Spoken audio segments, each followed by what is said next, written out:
아멘. 은혜로운 찬양 감사드립니다. 우리 자회분들하고 인사하실 때 복된 주일입니다 이렇게 인사하겠습니다. 네, 한 번 더 인사하겠습니다. 우리는 부르심의 한 소망 안에 있습니다 이렇게 인사하겠습니다. 대충 뭐 이렇게 고난당하는 성도와 교회를 도우시는 하나님은 전지전능하십니다. 그래서 그 힘의 위대하심이 우리 가운데 늘 함께하고 계시기에 실제적인 역사하심으로 도우시기도 하고, 또 그리고 어쨌든 이 고난을 이겨낼 것이기 때문에 우리가 또 마음의 안위를 얻기도 합니다. 그래서 하나님의 전지전능하심은 우리에게 유익이 되는 것이 사실입니다. 그런데 그런 그 하나님이 삼위일체의 하나님이시다라고 그렇게 이야기를 하고 있습니다. 우리의 그 지각으로는 삼위일체의 하나님을 다 이해할 수는 없습니다. 그럼에도 불구하고 하나님의 존재 방식이 세 분의 독립된 위격으로 계시는 하나님이 한 분의 하나님으로 계시는 것이 우리가 다 이해할 수는 없지만 우리에게 유익하니 주님이 그와 같이 우리 가운데 거하시는 것이 사실입니다. 우리가 성경에 나오는 많은 어떤 이해되기 어려운 난제들이 있을 때 학자들의 그런 어떤 글들을 미리 그것에 대해서 고민하고 연구한 그런 그 학자들의 글을 읽으면 이해에 많은 도움이 되는 것이 사실입니다. 그래서 때로는 설교를 준비하기 전에 저도 그 과정 가운데서 좀 이해하기 어려운 것이 있으면 그와 같은 이제 학자들의 글에 도움을 얻기도 하는 것이 이제 그런 그 저의 그런 그 도움의 방편이기도 합니다. 그런데 우리가 이 삼위일체 하나님에 대해서 말씀을 전해야 하거나 가르쳐야 하는 그런 그 기회가 있을 때마다 제가 다시 그 학자들의 책을 꺼내서 그 부분들을 면밀하게 읽고 그렇게 하지만 마음에 또 한편으로는 그 읽은 내용들이 어떤 부분은 예전보다 조금 더 이해가 되는 부분이 있지만 이 삼위일체 하나님에 대해서는 아무리 많이 그것을 읽고 또 그리고 성경을 묵상하고 그렇게 해도 그 이상으로 그 지혜를 얻기 어려운 것이 사실입니다. 그러니까 그럼에도 불구하고 또 그런 그 책들을 통해 가지고 보다 더 성도님들에게 잘 설명해 드리기 위해서 애를 쓰기도 하지만, 그러나 저의 이 부족한 지각이 하나님의 삼위일체 되심을 설명해 내기는 참 쉽지 않은 것을 늘 매번 전할 때마다 그렇게 발견을 하게 됩니다. 왜 그럴까요? 그것은 저의 개인적인 연약함의 문제이기도 하지만 모든 인생들을 하나님이 지으실 때 저희를 불완전하게 지으십니다. 그래서 우리의 지혜도 우리의 지식도 모든 것이 다 한계가 있는 상태로 지으셨고, 또 우리를 지으신 하나님은 무한하시고 완전하신 하나님이 되시기 때문에 자신의 그 완전하심을 이 불완전한 인간들이 다 100% 이해할 수는 없도록 장치를 만들어 두시기도 한 것이 사실입니다. 그것이 삼위일체라는 거죠. 그래서 하나님께서 어떤 의미에서는 또 다른 선악과처럼 누군가가 내가 하나님에 대한 이 삼위일체에 대한 완전한 이해를 하였다라고 하면서 보다 더 잘 설명되어진 것처럼 누군가 앞에서 이야기를 하게 되면 그 내용이 얼마나 형상화되고 또 그래서 이해하기 좋도록 만들었는지는 몰라도 그렇게 표현되어지는 것이 완전한 하나님의 삼위일체에 대한 설명이다라고 이야기를 하는 순간 그 내용은 틀린 내용이 되고, 그리고 그것을 끝까지 고집하면 이단이 되어져 버리는 것이 사실입니다. 그래서 이 땅에 수많은 이단들이 이 삼위일체를 자기식의 마음대로 그렇게 설명을 하면서, 자 들어봐라, 내가 설명하는 삼위일체는 성경적이야 라고 이야기하면서 결국에는 설명해내는 방식이 뭐냐면 자기가 누구라는 겁니까? 자기가 하나님이라는 겁니다. 그래서 나를 믿어라 이렇게 이야기하는 게 뭐 문선명, 그 다음에 정명석, 뭐 이와 같은 이만희, 이런저런 이제 이단들이 다 그와 같은 상태에 해당하는 그런 그 사람들입니다. 그들이 그 하나님이라고 이야기를 하면서 얼마나 많은 추잡하고 악한 일들을 자행해 왔는지는 우리는 너무나도 잘 알고 있는 내용이죠.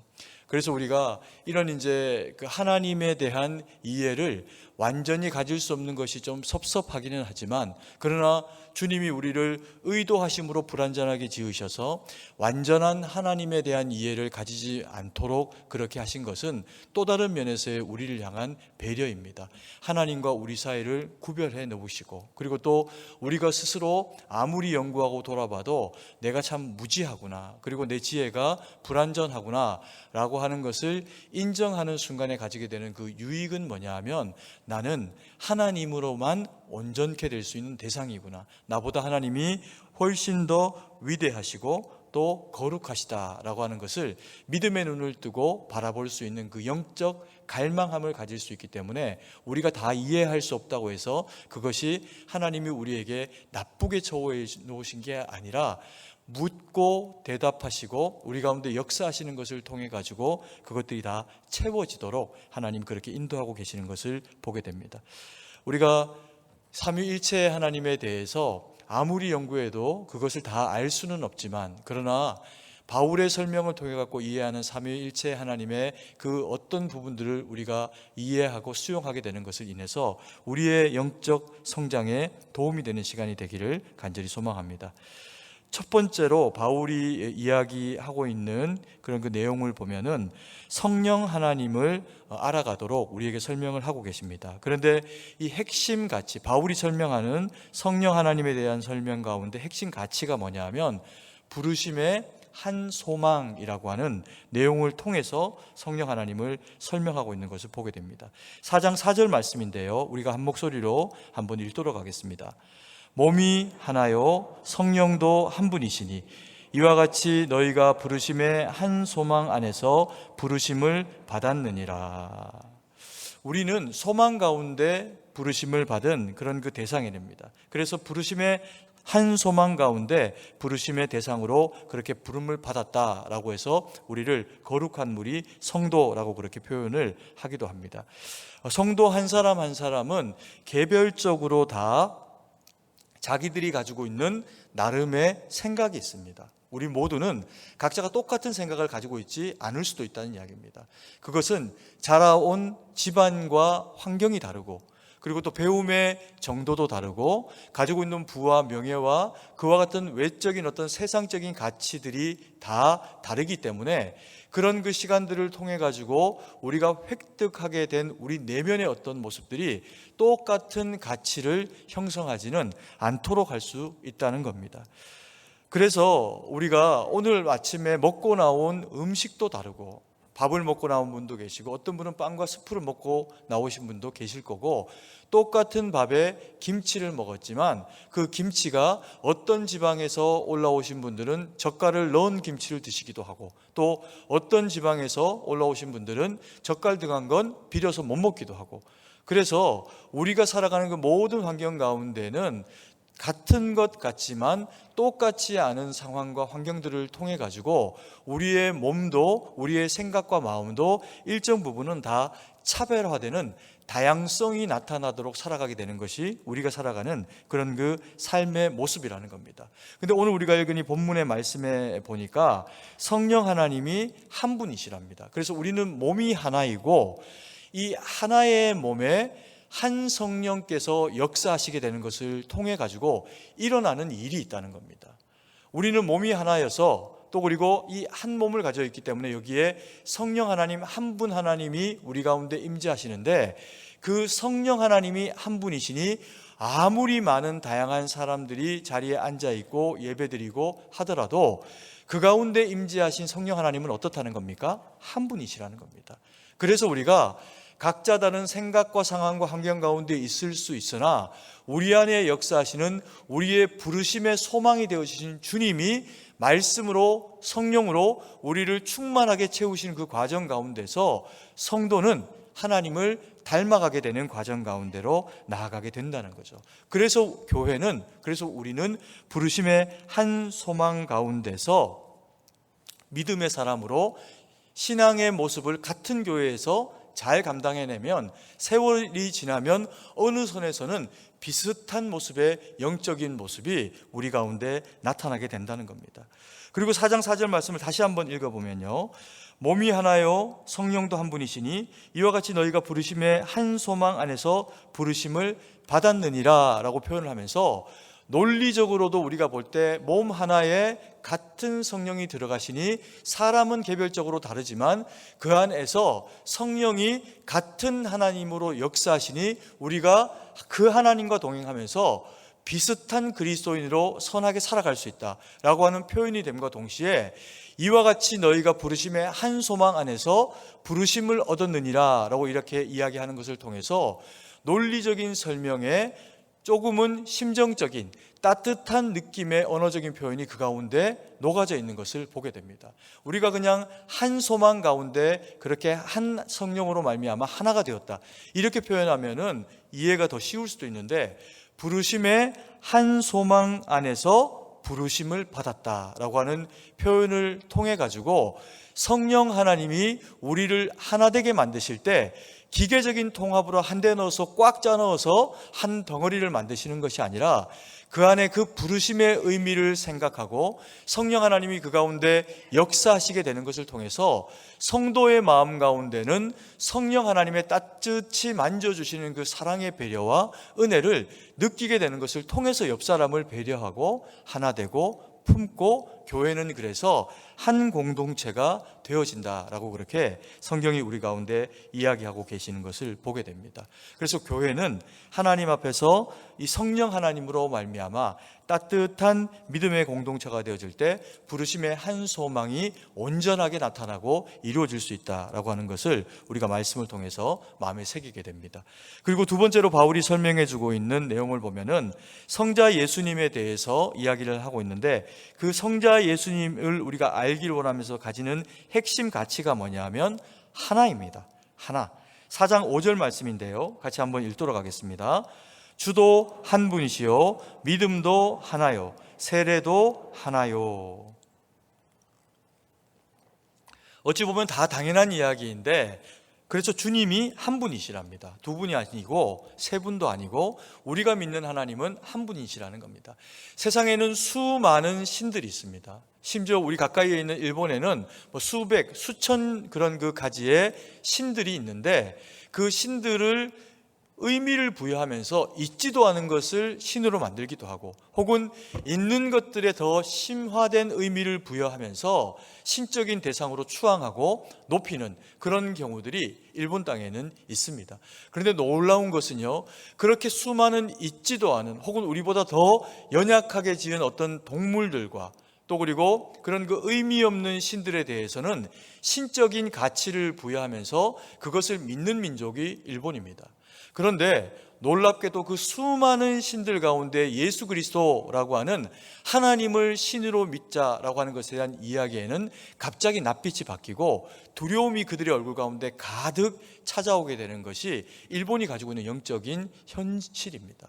그래서 복음을 일본 땅 가운데서 전해보시다가 이렇게 예수님에 대한 이야기를 하면 다른 어떤 신들에 대해서는 다 포용하는 넓은 마음을 가지고 있는 것 같은데, 예수님에 대해서 이야기하면 이들의 낯빛에 두려움이 가득 차게 되는 것을 우리 성도님들이 경험을 하시게 될 겁니다. 왜 그럴까요?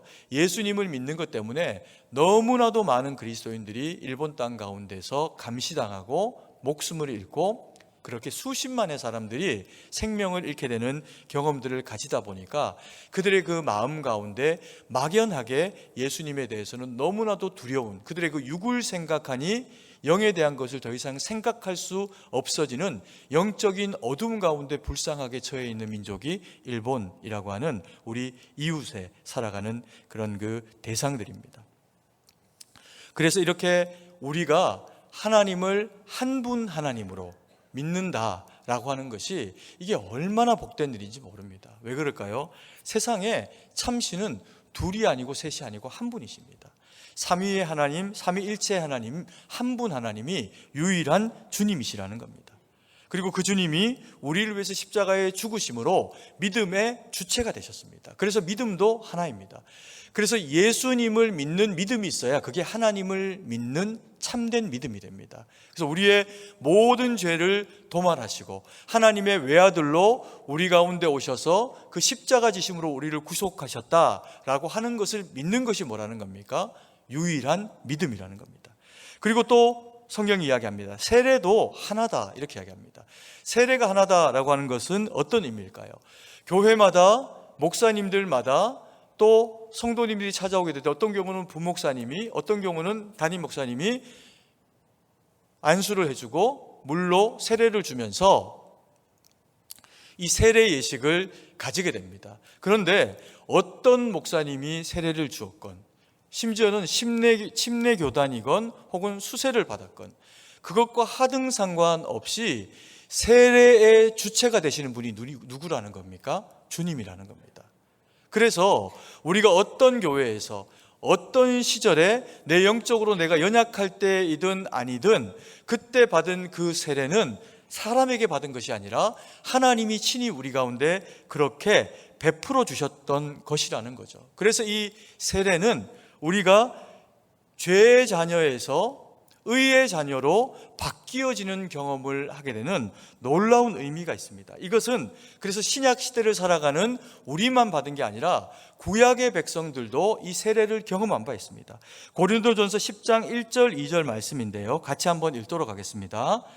형제들아, 나는 너희가 알지 못하기를 원하지 아니하노니 우리 조상들이 다 구름 아래에 있고 바다 가운데로 지나며 모세에게 속하여 다 구름과 바다에서 세례를 받고. 뭐라고 이야기하고 있냐면, 바울의 그 관점에서 볼 때 이스라엘 백성들이 애굽에서 종살이 하다가 하나님의 인도하심 가운데 홍해 앞에 진을 치게 됩니다. 거기에서 이스라엘 백성들이 추격해 오는 것을 따돌리고 신광야로 들어가기 위해 가지고 모세는 손을 뻗고 하나님은 그 바람으로 바다를 갈라지게, 벽이 되게 세우시면서 이스라엘 백성들이 거기를 다 건너가게 됩니다.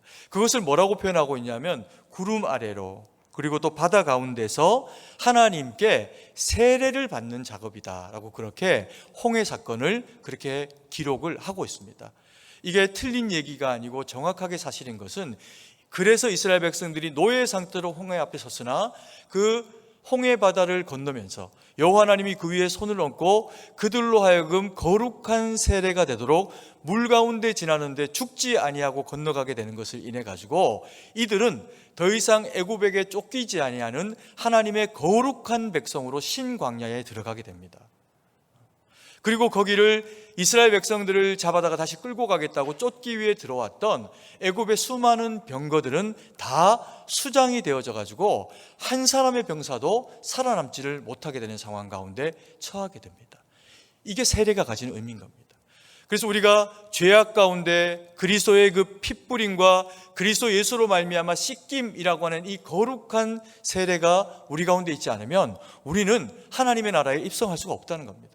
우리가 하나님 나라의 주의 거룩한 백성이 되는 유일한 이유는 그를 보내신 하나님의 뜻대로 우리의 모든 죄를 주께서 십자가에 도말하시고, 그것을 믿는 믿음을 통해 가지고 우리가 주님 앞에 영적 세례로 거룩으로 성령의 감화 감동을 경험하고, 그리고 믿음으로 고백하며 세례를 받는 걸 통해서 주님의 거룩한 자녀로 회복되는 기회를 가지게 된다는 겁니다. 그래서 세례가 이렇게 중요한 의미를 가지고 있다는 거죠. 그래서 이 세례는 또 하나의 그런 그 의미를 가지는데요, 로마서 6장 4절 말씀입니다. 같이 한번 읽습니다. 그러므로 우리가 그의 죽으심과 합하여 세례를 받음으로 그와 함께 장사되었나니 이는 아버지의 영광으로 말미암아 그리스도를 죽은 자 가운데서 살리신 것 같이 우리 또한 새 생명 가운데서 행하게 하려 함이라. 바울은 로마서를 통해서 이야기를 합니다. 세례가 가지는 의미가 뭐냐? 우리는 죄로 말미암아 죽은 자들이다. 그런데 그 죄로 말미암아 죽은 우리가 세례를 통해서 장사 지낸 바 되어지고, 그리스도가 우리를 통해서 일어나게 되신 것처럼 우리가 주님과 함께 일어나게 된다. 그것이 주님으로 말미암아 우리에게 주어지는 이 세례가 가지고 있는 의미다. 그래서 세례는 주로 말미암아, 주님으로 말미암아 하나다. 우리의 세례가 주체가 되시는 분은 예수 그리스도 한 분 하나님밖에 없다라고 그렇게 성경이 우리 가운데 이야기를 하고 있는 겁니다. 그리고 세 번째, 바울은 성부 하나님에 대해서 우리에게 이야기합니다. 그 핵심 가치는 뭐냐면요, 만유를 통일하심, 그리고 만유의 통일이라고 하는 이 만유의 주인이 되시는 분이 하시는 이 통일에 대한 의미가 무엇인지를 우리로 하여금 마음 가운데 새기게 합니다. 6절 말씀을 한번 같이 읽습니다. 하나님도 한 분이시니 곧 만유의 아버지시라. 만유 위에 계시고 만유를 통일하시고 만유 가운데 계시도다. 성부 하나님을 만유의 무엇이라고 표현하고 있습니까? 아버지 이렇게 표현합니다. 바울이 왜 성부 하나님을 만유의 아버지라고 그렇게 표현할까요? 성부 하나님은 만물의 창조자이십니다. 세상의 모든 있음이 그로 말미암아 되어졌습니다. 그래서 만만의 만, 그리고 있음의 유, 모든 이 세상에 있는 것들의 근원이십니다. 우리가 살아가면서 디디고 살아가고 만지고 살아가고 먹는 모든 것들의 창조주가 되시는 분이 여호와 하나님이시라는 겁니다. 그리고 우리가 깎아 만드는 이런 그 목재와 그래서 그 원료가 되는 나무나 산과 들과 심지어는 우리가 생각으로 무언가 창조해내는 정신적인 산물들도 다 그 창조의 주체가 되시는 분이 누구시냐 하면 창조의 하나님이 그것들을 다 만드셨다는 겁니다. 그래서 이것을 사람들이 예수님을 믿지 않고 살아가는 사람들이 세상 가운데 살아가 보니까 물건들이 단순히 그냥 물건처럼 느껴지지만 않을 때가 있는 겁니다. 꼭 삼라만상의 모든 것들에 뭔가 신적 기운이 깃들어 있는 것처럼 느껴지는 그런 그 지경이 될 정도로 하나님이 세상을 잘 만들고 잘 창조하신 겁니다. 어떤 경우에는 산이 가만히 있는데 사람 혼자 감동됩니다. 이렇게 멋진 산, 이렇게 웅장한 산, 그러면 이거는 신적인 가치가 있지 않을까. 그러면서 이제 범신론적인 가치를 그 안에다가 부여하기도 하고, 그래서 거기다가 제사를 드리기도 하는 연약하고 어리석은 모습이 사람들에게 나타나기도 합니다. 근데 성경은 그게 다 틀렸다고 합니다. 왜 그럴까요? 하나님은 모든 것들을 창조하시면서 단순히 창조의 주만 아니라 그것들을 만든 모든 만물의 물질은 물질에서 물질이 나옵니다. 사람이 아이를 놓고 나무를 깎아 의자와 책상을 만들고 물질에서 물질이 나와서 물질이 물질의 근원이라 생각합니다. 그게 이제 유물론입니다. 그런데 하나님이 바울을 통해서 자신이 아버지 되심을 우리에게 설명하면서 뭐라고 이야기하냐면 성부 하나님이 우리에게 누구이시다? 아버지이다 이렇게 이야기하십니다. 만물이 그에게서 다 나왔으니 창조주이신 것이 틀림없는데 그 창조주 하나님을 단순히 창조주다 이렇게 표현하지 않고 아버지 하나님에 대해서 이야기를 하는 것을 통해 가지고 만유의 아버지, 우리를 지으신 그 만유에 포함되어 있는 우리를 지으시고 만드신 분도 누구라는 겁니까? 하나님이라는 겁니다. 근데 하나님이 우리를 지으실 때 목적하셔서 우리를 지으시는데요, 우리를 어떻게 지으셨다는 거예요? 하나님은 아버지 되시고 우리는 자녀됨의 관계 가운데서 이것을 지으셨다는 겁니다. 그래서 하나님이 창조주이시면서 우리의 아버지시라는 거죠. 그리고 오늘 이 표현에 보니까 그렇게 만유의 아버지가 어디에 계시냐면 만유 위에 계십니다. 세상의 모든 물질 가운데 거기에서 일하십니다. 이거는 범신론으로 여기에도 신이 깃들어 있고 저기에도 신이 깃들어 있고 이런 이야기가 아닙니다. 그 뒤에 나오는 이야기를 볼까요? 그 뒤에 보면은 만유의 아버지시라 만유 위에 계시고 만유 위에 계실 뿐만 아니라 만유를 어떻게 하신다고요? 통일하시고, 그리고 만유를 어떻게 하십니까? 가운데 계시다는 겁니다. 만유 위에 계시고 만유를 통일하시고 만유 가운데 계시다는 겁니다. 이게 무슨 이야기일까요? 만물, 그가 창조한 모든 창조의 대상들 가운데 하나님은 일하신다는 겁니다. 중간에 표현을 보면은 만유를 통일하시고 라고 하는 표현이 나오는데 이 통일에 해당하는 디아라고 하는 단어는 실제로는 무엇을 통하여, 무엇 동안, 무엇과 함께 이런 단어 의미입니다. 그러니까 만유 위에 계시고 만유를 통하여 만유 가운데 계시도다라고 하는 표현인 거죠.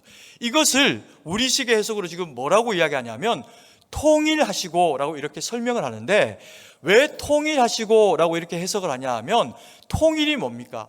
흩어져 있는 것들을 하나 되게 만든다라고 할 때 통일이라고 하는 의미를 가질 수 있고, 분리되어져 있는 것들, 정신적으로도 나누어져 있는 것들이 다시금 하나 되게 하려고 하면 하나됨의 명분을 가지고 그것들을 모으고 움직이고 설득하고, 그래서 그 자리에 그 생각이 하나 되게 할 때 이루어지는 일이 뭐냐 하면 통일입니다. 그래서 이 말씀 가운데 하나님은 한 분이시니 곧 만유의 아버지, 우리의 아버지시라 만유를 만드시고 그 가운데 거하여 계시면서 만유를 사랑하고 살아가고, 만유를 통해 무언가를 누리고, 만유 가운데 살아가다가 이 세상을 만유의 어떤 물품을 먹지 못하면 살아갈 수 없는 우리를 위해서 하나님이 여전히 만유 가운데 우리 때문에 역사하시겠다는 겁니다. 그게 성부 하나님이 만유 가운데 계시고 통일하시고 거하시는 이유입니다. 우리가 오늘 성부 하나님, 성자 예수님, 성령 하나님에 대해서 바울이 말하는 형식으로서의 이 삼위일체에 대한 그런 그 하나님의 이해를 돌아봤습니다. 그렇다고 우리가 하나님을, 이 삼위일체를 다 이해할 수 있는 구조 가운데로 나가는 것도 아닙니다. 그런데요, 우리가 이 말씀을 마음에 새기면서 돌아봐야 될 장면이 있습니다. 그리고 하나님은 그러면 왜 삼위일체로 계시고 성도를 그렇게 부르셨고 그 모임인 교회에게 원하시는 것은 도대체 무엇인가? 그걸 우리가 마지막으로 정리해 볼 필요가 있습니다.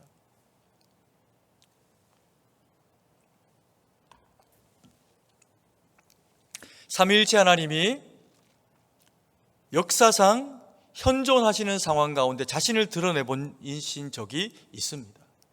구약에도 삼위일체 하나님이 등장합니다. 용어상으로 그렇게 하시지는 않으시지만 삼위일체 하나님이 구약에도 등장을 하십니다. 몇 번의 그런 그 사건들이 있는데 그 중에 대표적인 그런 그 이야기, 그리고 또 신약에도 삼위일체 하나님이 등장을 하십니다. 신약에는 언제일까요? 예수님이 우리 가운데 오셔가지고 성령의 잉태하게 하심을 따라가지고 이 땅 가운데 육체를 입고 오십니다.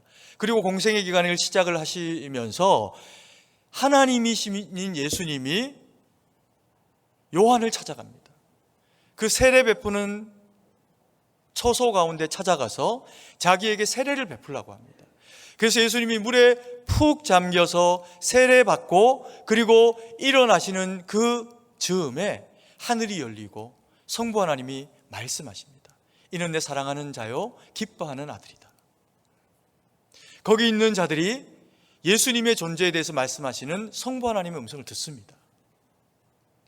그리고 동시에 성령 하나님이 비둘기처럼 아름답게 거룩하게 그곳 가운데 임재하십니다. 그 광경이 얼마나 아름다웠을까요? 제자들이 그걸 목도합니다. 잊어버릴 수 없어서 기록해 놓습니다. 구약에 삼위일체 하나님의 현현하신 장면이 언제 있습니까? 여러 부분에 나타나지만 대표적으로 이사야서 6장에 보면 이사야가 그렇게 이야기합니다. 우시야 왕이 죽던 그 해에 환상을 내가 봤다. 그 환상을 보는 가운데 보니까 여호와 하나님이 성전에 임재하셨는데 눈에 보이는 대상으로 임재하신 겁니다. 하나님은 영이시니 눈에 보이시지 않습니다. 이미 구약에 현현하여 그의 눈에 보이시는 하나님으로, 육체 하나님으로, 옷을 입은 하나님으로 성전 가운데 임재하십니다. 근데 이사야가 그 거룩을 보고 이렇게 막 아주 구체적으로 보지는 못합니다. 거리도 있고 그리고 또 영광스러움의 본체가 얼마나 아름다웠던지, 근데 그것을 성령 하나님의 그곳의 임재를 이사야서 6장이 뭐라고 설명하냐면 그 옷자락이 성전에 가득했답니다. 성부 하나님은 말씀하시고 성자 예수님은 앉아 계시고 성령 하나님은 영광스럽게 그곳에 너풀너풀 거리는 옷자락이 이사야에게 느껴지면서 여기가 놀라운 하나님의 임재가 이루어진 곳이구나 라고 하는 것을 이사야로 하여금 알게 하십니다. 그때 스랍이라고 표현되어 있는 천사라고 이렇게 해석하기도 하고 영적인 아주 특별한 존재들이 나타납니다. 그러고는 6개의 날개, 3쌍의 날개를 가지고 펄럭입니다. 2개의 윗날개를 가지고는 그의 얼굴과 입을 가립니다. 그리고 2개의 날개로는 자신의 발을 가립니다. 그리고 2날개로 날면서 그 스랍이 이야기하는 내용이 있습니다. 3절 말씀인데요, 우리가 아까 잠깐 화면에 떴던 말씀인데 6장 3절 말씀을 같이 한번 읽도록 하겠습니다. 서로 불러 이르되 거룩하다 거룩하다 거룩하다 만군의 여호와 그의 영광이 온 땅에 충만하도다. 천사가 외치는 겁니다. 거룩하다 거룩하다 거룩하다. 누가요? 삼위일체 하나님이. 자신의 존재가 혹 그 거룩을 가릴까봐 입을 가리고 얼굴을 가리고 발을 가리우면서 자신의 존재는 외쳐 그를 영화롭게 할 대상뿐이다 라고 하면서 거룩하다 거룩하다 거룩하다 외칩니다. 그런데 그 모습을 본 이사야가 난리가 났습니다. 왜요? 불의한 입술을 가진 백성 가운데 살아가는 자로서 하나님을 본 겁니다. 얼마나 두려웠겠습니까? 그래서 이제 화로다, 내가 망하게 되었도다, 이렇게 이야기합니다. 죽게 됐다는 거죠. 살아서 볼 수 없는 하나님을 내가 봤으니 내가 어떻게 된다는 겁니까? 이제 내가 끝났구나, 이렇게 생각한 겁니다. 그랬더니 스랍이 붙은 숯불 하나를 가지고 와서 이사야의 입에 대고 이사야를 정하게 만들어줍니다. 죄를 태워주고. 상징적인 표현이죠. 그리고는 하나님이 말씀하십니다. 이스라엘 백성들이 얼마나 하나님 앞에 패역하며 그 패역하고 악한 결과가 이스라엘 멸망을 가져올 텐데 싹 다 멸망하게 될 것이다. 너희가 포로로 잡혀가고 억울한 일을 당하고 남았다고 생각했는데 그것조차도 힘겨운 상황 가운데 처하게 될 것이다 라고 하는 이스라엘 백성들이 처하게 될, 이사야 이후에 백성들이 당하게 될 그 화에 대해서 이야기를 하게 됩니다. 그럼에도 불구하고 하나님이 이스라엘 백성들을 향해서 희망의 메시지를 하나 던져주십니다. 13절 말씀인데요, 한번 같이 읽습니다. 그 중에 10분의 1이 아직 남아있을지라도 이것도 황폐하게 될 것이나 밤나무와 상수리나무가 배임을 당하여도 그 그루터기는 남아있는 것 같이 거룩한 씨가 이 땅에 그루터기니라 하시더라. 이스라엘 백성들이 이와 같은 상태를 당하게 된답니다. 그런데 너무 낙심하지 마라.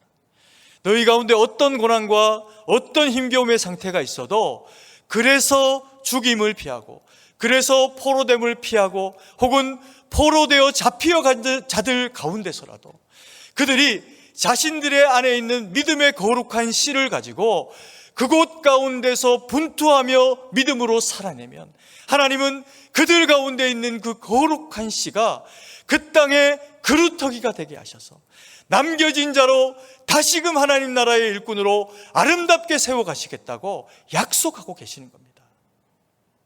여러분, 이 두 가지의 임재, 신약의 예수님 가운데 임재하신 성령 하나님과 성부 하나님의 말씀하시는 장면, 이사야를 통해서 거룩하게 스랍들이 외치면서 거룩하다 거룩하다 거룩하다 외치는 그들의 그 외침 가운데서 펄럭이는 하나님의 놀라운 그런 그 성령의 감화감동의 모습 가운데 있는 주님의 임재하심의 모습이 우리의 눈 가운데 펼쳐지고 있는 장면이라면 떠올려 보십시오. 이 장면들을 통해서 우리의 머리 가운데, 우리의 이미지 가운데 보여지는 성부, 성자, 성령 하나님, 삼위의 하나님이 우리를 위해서 역사하시는 모습은 어떤 모습일까요? 한 단어로 표현하면 어떤 표현이 될까요? 거룩입니다. 그래서 주님은 성도에게 요청합니다. 너희가 부르심의 한 소망 가운데 모였다. 너희만 부름받은 게 아니다. 부르심의 한 소망 가운데 부름받은 모든 자들은 교회라고 하는 공동체 가운데 함께 신앙생활하고 모이고 살아가게 돼 있다. 그래서 너희 개인을 거룩한 하나님의 사람이라 성도라 한다. 그 모임을 거룩한 하나님의 사람들의 모임을 교회라 한다. 우리에게 뭘 요청하시는 겁니까? 내가 거룩하니 너희도 거룩해라. 거룩은 모양이 아닙니다. 거룩은 능력입니다. 우리가 때로 세상을 살아가다 보면 작은 교회인 가정과 더 큰 교회인 교회 안에서 하나님이 원하시는, 줄곧 이야기하시는 한 하나님이 하나이니, 그러나 세 분 하나님이 또 하나이니, 이렇게 설명하면서 우리에게 한 사람 한 사람 부르심의 한 소망 가운데 불러 세운 교회 공동체 가운데 모인 성도들에게 나타나야 하는 거룩이 뭐라고 이야기합니까? 하나됨이라는 겁니다. 가족도 하나 되고 교회도 성도의 숫자가 아무리 많아도 하나 되어야 한다. 그게 오늘 말씀이 우리 가운데 주시는 메시지입니다. 그래서요, 성도는 거룩해야 다른 사람이 날 볼 때 저 사람 참 그리스도인답구나, 거룩한 그리스도인이구나.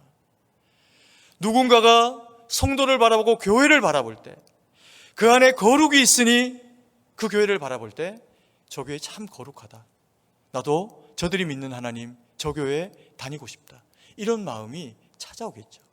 그런데 우리는, 문제는 부족합니다.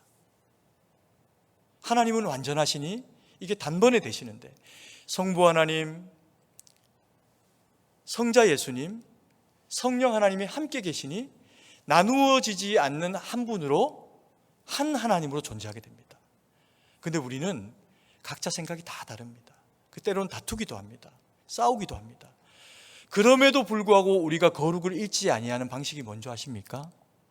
지난주에 우리가 에베소의 말씀을 통해서 봤던 바울이 고난당하고 있는 교회가 분열할까 봐 주었던 한 단어 기억하십니까? 용납입니다. 용납. 사람을 용납하라.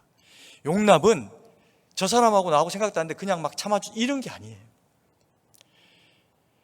이야기의 내용에 대한 수용을 일부 포함하지만 더 중요한 것은 사람에 대한 용납입니다.